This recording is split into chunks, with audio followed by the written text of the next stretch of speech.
Hello there. Okie dokie. Good evening, everyone, or good afternoon, or good morning, or even good night, depending where you are around the world. My name is James, and I'd like to thank you for joining me tonight on tonight's webinar for Stratton Markets. This is always, of course, part of the series I'm running called How I, and tonight's episode is called How I Came to Understand Market Sentiment.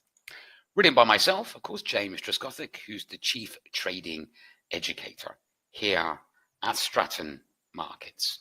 Now, before we get on to a bit of an introduction on myself and indeed tonight's agenda, of course, I'm talking about CFD and online trading. And like with every investment, it does indeed carry a great deal of risk. I do suggest you do your own due diligence and your own research and know of the risks involved before entering any trade. Now, with that out of the way, this plump, hairy, middle-aged man, yes, indeed, I am 40, is myself. And like I say, my name is James Trescothick, and I'm the Chief Trading Educator here at Stratton Markets. I have over 20 years experience in the financial service industry. I started out at the plucky age of 18 when I started doing mortgages and moved into advice then on pensions and alternative investments before entering the online trading arena around about 12 to 13 years ago. I've traded myself through the Dubai Gold and Commodity Exchange for a product company. I've also ran a sales floor in the Philippine Stock Exchange before moving into portfolio management for VIP clients, etc., and then moving, of course, into education. I'm indeed a published writer, and I've been published in several leading industry publications, including the likes of the Financial Times Advisor, quoted in the Market Watch, City AM newspaper, FX Traders magazine, just to name just a few. I'm an avid market commentator. I'm extremely passionate about this industry and indeed about the market. And I'm also a well-known public speaker, and I've spoken at a number of events around the world, including like Singapore, Dubai, United Kingdom, South Africa, Bahrain, Kuwait, just to name just a few. Now, like I say, I'm an educator, okay? And though I am here to show you my experience, my knowledge, my ups and downs, my failures and successes, what makes me different from most other educators is I don't for a second ever call myself an expert.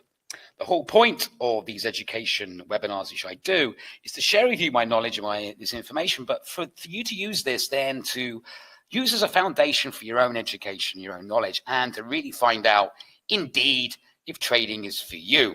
I'm not here to give you the secret or the holy grail, because I don't believe that exists, and everybody's individual, and it is about finding your own trading style and your own path, so to speak. So, anyway, that's me in a nutshell. And tonight's agenda, like I say, is about market sentiment. So today we're going to start off with what is market sentiment and why is it important? We'll then talk about understanding a bull market and a bear market. We'll then talk about methods to measure market sentiment.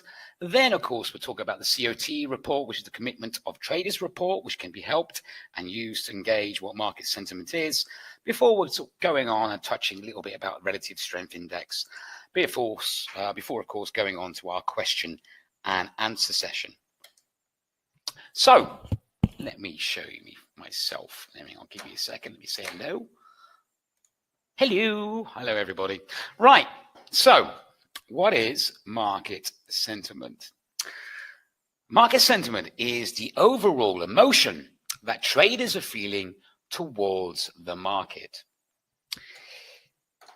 It can either be bullish, which is optimistic, or bearish, which is fearful. Market sentiment can dictate if prices will rise or fall. Now, why market sentiment is important is that though it's not always driven by fundamentals, though it can play a key part behind sentiment, market sentiment can greatly influence technical indicators, which is a vital tool that for day traders and many traders try to use. And it can really have an impact on the attitude of buyers and sellers. Because let's face it, at the end of the day, this market is driven by the number of buyers and the number of sellers in the market, and who are really dictating sort of the overall pattern of the market at that time. Now, the difference between obviously the buyers and sellers, the bulls and the bears. Now, a bull market, which is where the market is optimistic and you see potentially a lot of buyers buying in, pushing up prices. A bull market is as follows. It's where an economy is performing. It's where unemployment is low. It's where the stock market is rising. It's where prices are moving higher, where retail market, again, we live in a modern day economy, which is often rely upon about how much we spend our money buying new iPhones, trainers, and things like that. It's how the retail market is buying. Is it actively buying? It's also about GDP, gross domestic product. Is that high? Is the economy healthy? And a bull market tends to last longer and could, it's not always guaranteed, of course, could present greater returns. The bear market, on the other hand, is where the economy is stagnant. The economy is underperforming. Unemployment is high or rising. Prices are falling to try and encourage the retail market to buy in again. Because let's face it, when we want people to buy, we lower prices. The global economy is potentially on the brink of a recession. GDP is falling, and a bear market tends to last a lot shorter as they are a lot more severe and violent. You see a quicker drop with a bear market than you do a quicker rise with a bull market. Now, example, like I say, obviously we've got the S&P 500 along with the stock market, which is on currently at the moment a very long bull market, very, very, very bullish. And obviously you've got the cable, the British pound versus US dollar, of course, is in a bearish sort of zone because obviously there's a lot of worries and concerns in relation to the BRIC exit. Now, one of the ways to measure market sentiment is to use the reports which a number of exchanges release out there for us to read. One second.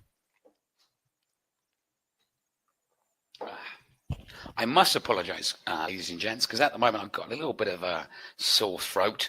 So obviously, because I like talking a lot, so every now and then I need to sip my drink, so do forgive me. Now, one such report is released by the Chicago Board of Options Exchange. Now, the Chicago Board of Options Exchange, or CBOE, releases to the public the ratio of puts to calls. Now, this put to call ratio can be used to engage if market sentiment is bullish or bearish. Now, to understand this report, it's a good idea to understand what is a put and what is a call. Now, a put option is where a trader buys an option with the right, but not the obligation to buy an underlying asset at a set price during a set period of time. But in a nutshell, they buy a put option if they believe the price of an asset will fall, i.e. they're bearish. A trader will buy a call option. Again, it's a contract with sets no obligation to buy a certain asset at a certain price at a certain period of time. They buy a call option if they believe the price of the asset will rise, as in bullish. Now, I dealt with options or vanilla options for many years. And how I used to remember the difference between the two is this old little ditty I used to say, is that I used to call up a girl on a date and she would put me down. So call is up, a put is down. Now, here's this Chicago Board of Exchange website, for example. To find this report, you can go onto this report, onto the website, okay, click on the search item and kick in put and option ratio, as you can see here. Then what will happen, they bring up this long Excel sheet and they print, which you can print off or look at. And it goes all the way back, as you can see, from like 2006. You can obviously go way now to only see last week. Okay, so on a daily basis, right? And it shows the number of calls. So number of people who are buying in some buying call options, thinking assets are going to go up. And a number of put options, people who are bearish, thinking that something's going to go down. So obviously, if you see something, if calls or puts are outnumbering each other quite dramatically, then the ratio is quite dramatic. showing that even the market is bearish or bullish. On this case, the example I highlighted, 140,000 calls, so 127,000 puts, is not that over dramatic. That's why the ratio is only 0.91. But by looking at this, gives us an idea if there's more bulls in the market, i.e. they're buying calls, or more bears in the market, buying puts. The other way to engage the market's volatility, so the market's sentiment, is by looking at the Chicago Board of Options Exchange Volatility Index. Now, this index, which is also known as the Fear Index, is an index that measures how many traders are buying put options on the S&P 500. Now, the higher the number of put options being purchased indicates a potential bear market. Now, here's an example. Let me get rid of myself so you can see the chart a little bit better. Obviously, like I say, you can see here, you've got the 12, which is low, and obviously a lot higher, which is high. So the higher the number, the more amount of traders buying put options, okay, against the S&P. So the more puts, the higher the volatility index, or the VIX, would be, meaning the market is more fearful. And as you can see in the last drop back in February on the S&P, at the same time, the VIX rose quite dramatically to very high levels. We can actually see, if I can pull up my chart here, you can see how high it was. It's around the 46 level, which is pretty high. Whereas where it's actually bullish or bearish, sorry, that's where it's bearish. Come on, how do I get back? Thank you. It's alive. It's taking its own power. Excuse me, sorry.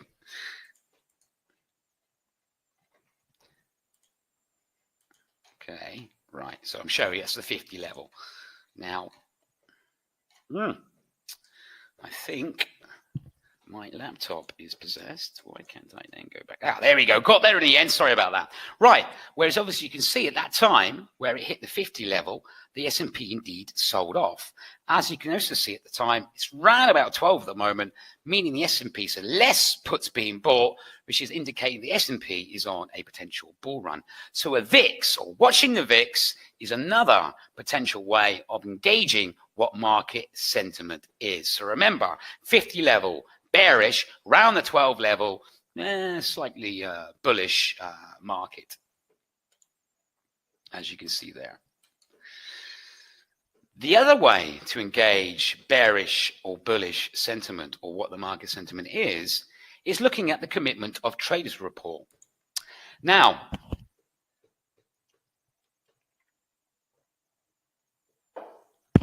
sorry about that. I'll put myself back on so you can see me. Hello again. Right.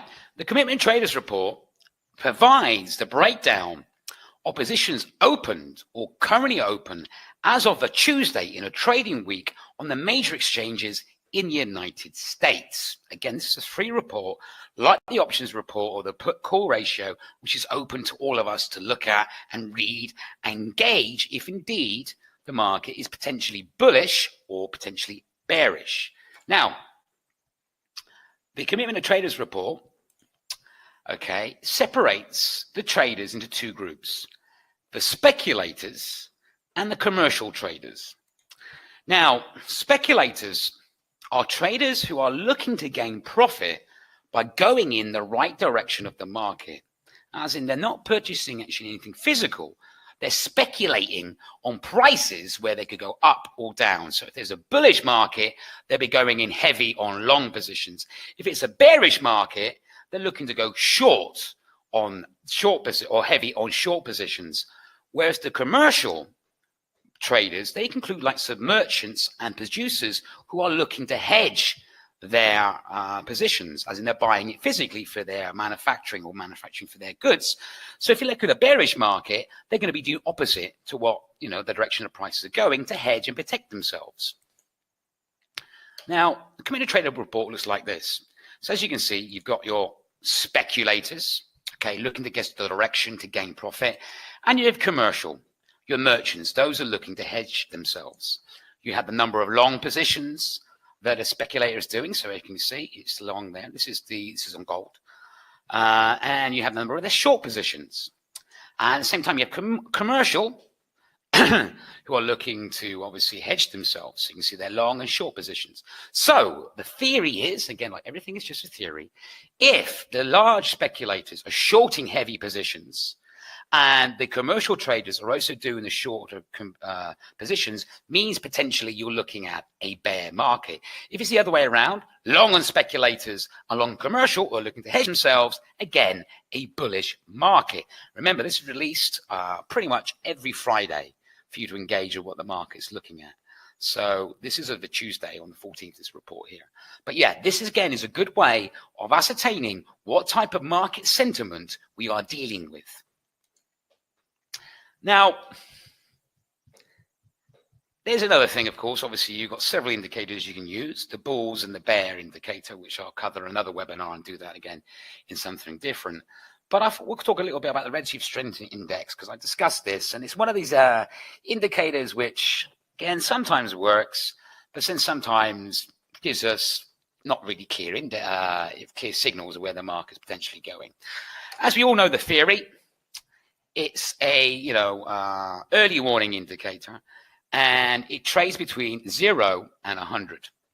The theory is, if the indicator is hitting around the 70 level, indicates the market might be overbought, and it might then starts to be sold off again. And if the number is around the 30 level, potentially indicates to us the market is oversold, and the market might start to buy in again. So again, giving us an idea of where this potential change in sentiment might be. So here's an example. This is indeed the euro dollar. So we have around our 70 level, and we have our dramatic below the 30 level. Remember, 70 overbought, 30 level oversold. So let's have a look at this example here. Okay, approaching the 70 level, and indeed shortly afterwards the market indeed started to sell off the euro. Okay, so it worked that time. Close to the under 30 level, oversold. And indeed, shortly afterwards, the market reacted and started to buy in again. This didn't really give us any clear indicator. It wasn't really oversold. It was average, but still the market oversold. So again, this is where it didn't work. But around the 30 level, indeed, the market started to buy in again because the asset was oversold. And again, approaching the 70 level, indicating potentially overbought. And indeed, the market started to sell off again. So again, a couple of times it definitely worked and gave us a clear indication. On a one time or not, it didn't. So again, like every indicator, nothing is 100% foolproof. Let's look at a different example. This is oil. So 30 level, oversold. Yes, the market started to buy in again. Approaching the 70 level, overbought. Indeed, the market started to sell off again. Then, again, no clear indication here, no clear really indicator here, and the market still sold off, so it didn't work. Approached the 30 level, yes, indeed, the market started to buy in again, and so on. So that time, again, mixed signals, but gave us a little bit of the impression of what it was. This is the S&P 500. This is actually quite good. Actually, it does show us this example. Remember, when I do my charts, I do the examples on the day to try to give it more relevant, so we can see it actually working. So this is, excuse me, the S&P 500. As we can see, yeah, indeed, approached the oversold level, and the S&P sold off dramatically. Approached the oversold level, and the market jumped in, and the S&P rose quite dramatically. Mixed bag, didn't really give us a clear indication, but still the market sold off, so it didn't quite work there. Oversold, 30 level, market started to buy in again, so again, gave us a potential hint that the market was moving upwards as the market bought in. Overbought, the 70% level, again, the market did sold off again. Overbought, I got it wrong. Oversold, approached the 30 level, indeed, the market started to buy in again, the market started to move higher. And oversold again. Yes, indeed, the market overbought again, sorry. And the market started to sell off again. Yeah, it's been a long day. Forgive me. Now, up-and-coming educational events. On October the 9th, I'm doing one about how I came to understand the Elliott Wave theory. October the 16th is all about how I came to understand the euro and the sterling, based on basically a popular demand by several of you people. Lovely individuals have asked, can I do a case study on the euro? I'm doing one on the euro, but I'm also checking in the British pound as well, which I think is quite interesting to talk about. October the 23rd is how I learned to trade using moving averages and more. Very technically based webinar, talking about moving averages, obviously, but several other indicators at that time. And October the 30th of how I got to know price action and naked trading. And I'm not discussing trading with no clothes on. If you wish to speak to me, by all means, email me with any questions. They're questions you may not think about after this webinar, or if there's any topics or subjects you would like me to cover in the future, please contact me on either james@strattonmarkets.com, or indeed maybe even follow me or direct message me at Twitter and become part of a very elite group of 49 individuals. And my handle is at @jtriscothic. Now, before I go on to questions, don't forget, today I've been talking about CFD and online trading. And like with every investment, it does indeed carry a great deal of risk. I do suggest you do your own due diligence and your own research and know the risks at hand before entering any trade. With that out of the way, is there any questions at all? Any questions anybody would like to ask me? Short and sweet, this one, because it's very wordy. But anyway, any questions you'd like to ask me on market sentiment?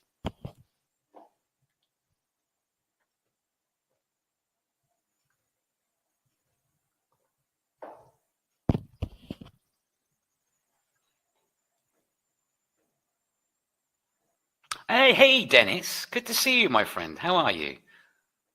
Thank you. I'm glad you understand the overbought and oversold. Because, like I say, the driving factor behind this marketplace is the buyers and the sellers, of course. If the buyers are more active, then they're always going to sort of like beat the sellers. If the sellers are more overactive, there's more sellers in the market, then at the same time, they're going to be more active and they're going to be more dominant. So really what I'm saying is the battle between the bulls and the bears, and it's all about that. It's all about if there's more bulls or more bears in the marketplace, which really, realistically can drive prices. But it's really good to see you, Dennis. Glad you like that. Did you like the bit about the Chicago Board of Options Exchange report, the put-call ratio? Did that make sense?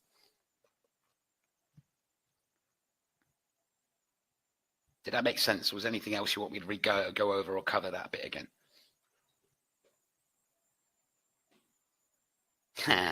Well, it is definitely more of a case of who's more dominant in the marketplace.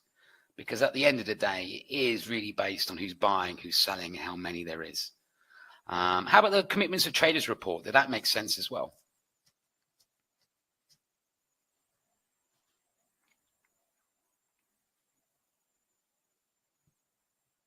The commitment of traders, is that the CBOE you didn't hear about, or the commitment of traders? Which one? Would you like me to maybe go over it again? Is it the COT or the put-call ratio? Which one would you like me to go over again? COT or put and call? Both. No problem, man. Dennis, it's great to see you, and I no doubt everybody else watching will probably appreciate it too. Let's go over it again. No problem, man.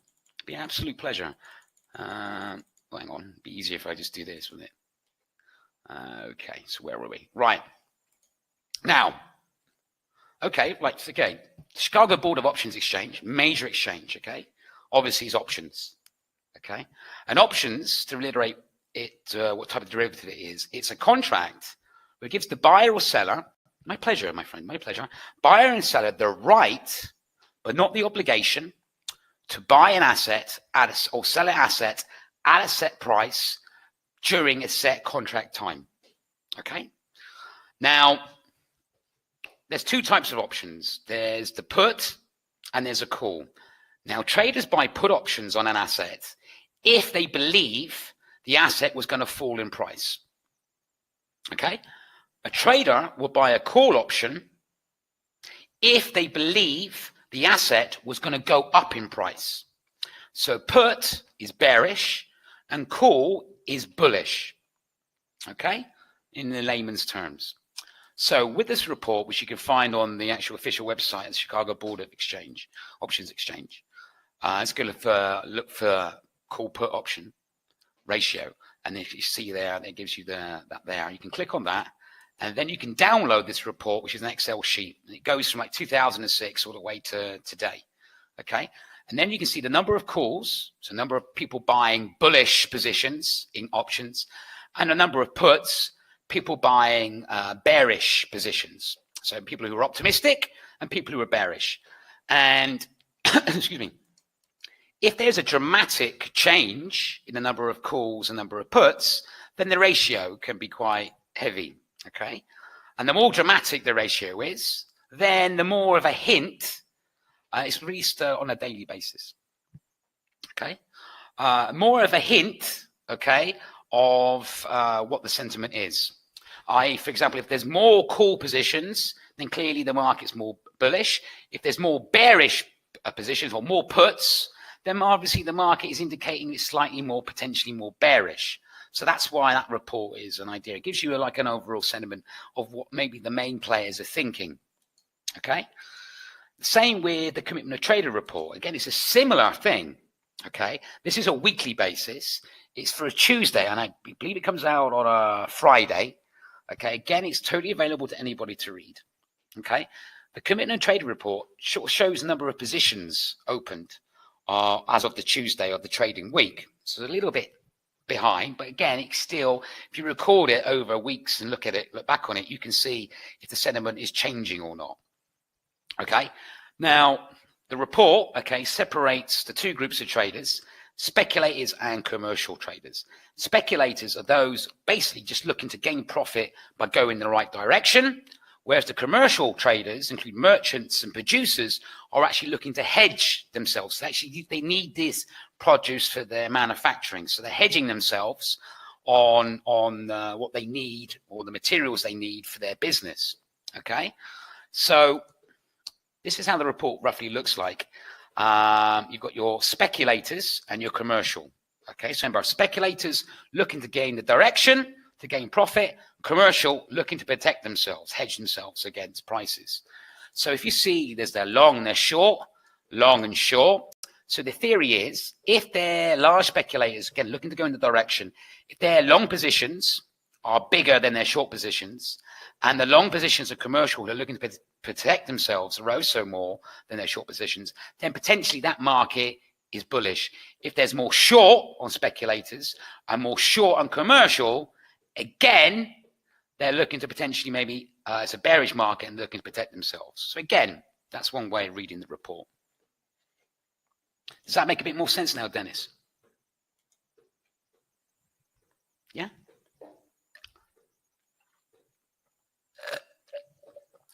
Is there any other questions you'd like to ask me? Or does that make a bit more sense?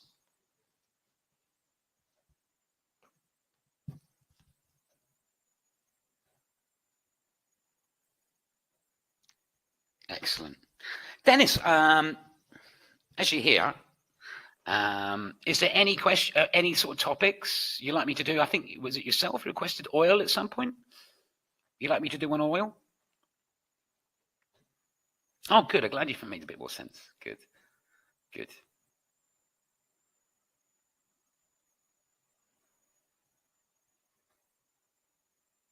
Is there any subjects you maybe like me to cover in the future? Yeah, which one? What would you like?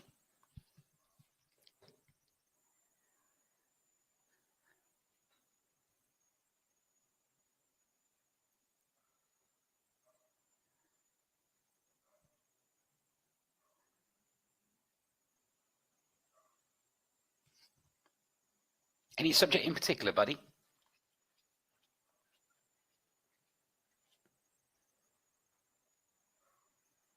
Oil. Yeah, it was yourself who wanted to do something on oil. Okay, look, I will. Perhaps what I'll do then is when I'm doing the case study on the euro and the sterling, I've already started writing that. I'll tag oil in at the same time. So we'll do a case study on the euro, sterling, and oil for that. So we'll actually add that to that one. So you're not waiting too long. But I'll definitely do that. Yeah, I'll do one on oil. Especially with OPEC at the moment. It's quite interesting, isn't it? Especially with what Donald Trump said the other day, the UN. So that's quite interesting to talk about. Yeah, okay. Well, consider it done. I will do one on oil, my friend. Don't worry. Don't worry. If there's no other questions, Dennis, you okay? Is there any other questions by anybody else? Anybody else like to ask me anything at all? Yeah, it is interesting. I think it is, Dennis. I think it's something worth keeping an eye on. I do.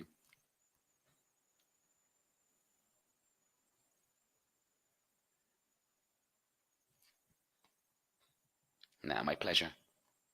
You're welcome. Okie dokie. In that case, if there's no further questions, can I again say thank you to everybody. Special shout out to Dennis, again, for your interaction and for your questions, my friend.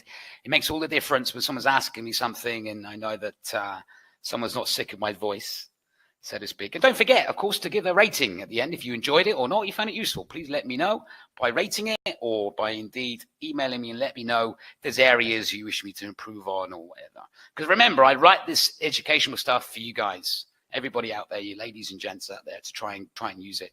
You look forward to next Tuesday. Oh, brilliant, Dennis. Look forward to seeing you then as well. If that's the case, if there's no other questions or anything else, can I then wish you a very good morning or a very good afternoon or a very good evening or indeed a very good night, depending on where you are around the world.